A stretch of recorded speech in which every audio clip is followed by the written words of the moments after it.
A reading from John chapter 13. Now before the feast of the Passover, when Jesus knew that his hour had come to depart out of this world to the Father, having loved his own who were in the world, he loved them to the end. And during supper, when the devil had already put into the heart of Judas Iscariot, Simon's son, to betray him, Jesus, knowing that the Father had given all things into his hands, and that he had come from God and was going to God, rose from supper, laid aside his garments, and girded himself with a towel.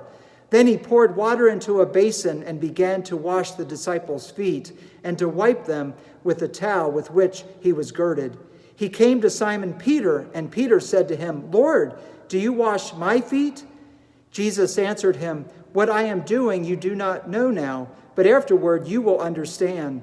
Peter said to him, "You shall never wash my feet." Jesus answered him, "If I do not wash you, you have no part in me." Simon Peter said to him, "Lord, not my feet only, but also my hands and my head." Jesus said to him, "He who has bathed does not need to wash except for his feet, but he is clean all over. And you are clean, but not every one of you." For he knew who was to betray him. That was why he said, "You are not all clean." When he had washed their feet and taken his garments and resumed his place, he said to them, "Do you know what I have done to you?